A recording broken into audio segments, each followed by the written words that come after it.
भक्ति भारत में आपका स्वागत है। अगर आपको वीडियो पसंद आए तो इसे लाइक करें, शेयर करें और ऐसे और भी भक्ति वीडियो देखने के लिए सब्सक्राइब करें।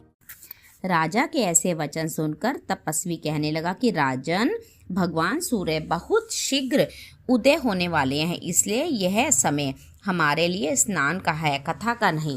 सो आप स्नान करके अपने घर को जाओ और अपने गुरु श्री वशिष्ठ जी से इस महात्म्य को सुनो।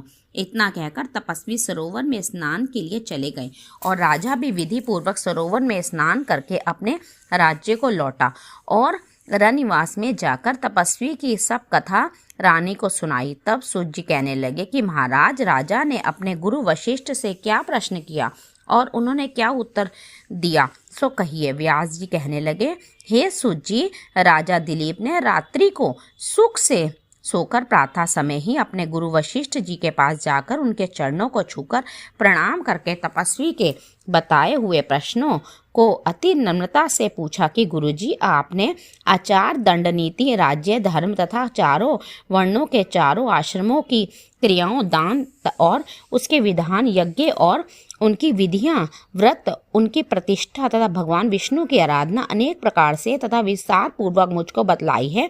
अब मैं अपने आपसे माघ मास के स्नान के महात्म्य को सुनना चाहता हूँ। सो हे तपोधन, नियम पूर्वक इसकी विधि समझाइए। गुरु वशिष्ठ जी कहने लगे कि हे राजन, तुमने दोनों लोकों के कल्याणकारी वनवासी तथा गृहस्थियों के अंतःकरण के को पवित्र करने वाले माघ मास के स्नान का बहुत सुंदर प्रश्न पूछा है। मकर राशि में सूर्य के आने पर माघ मास में स्नान का फल गौ, भूमि, तिल, वस्त्र, स्वर्ण, अन्न, घोड़ा तथा आदि दानों तथा चंद्रायण और ब्रह्मा कुर्च व्रत आदि से भी अधिक होता है। वैशाख तथा कार्तिक में जप, दान, तप और यज्ञ बहुत फल देने वाले होते हैं, परंतु माघ मास में इनका फल बहुत ही अधिक होता है।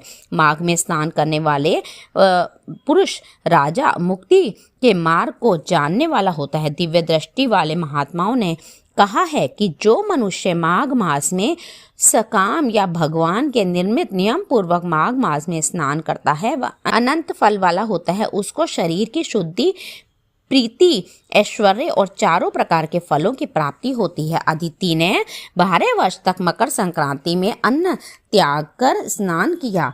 इससे तीनों लोकों को उज्जवल करने वाले 12 पुत्र उत्पन्न हुए। माघ में स्नान करने से ही रोहिणी, सुभगा, अरुंधति दानशीलता हुई और इंद्राणी के समान रूपवती होकर प्रसिद्ध हुई। जो माघ मास में स्नान करते हैं तथा देवताओं के पूजन में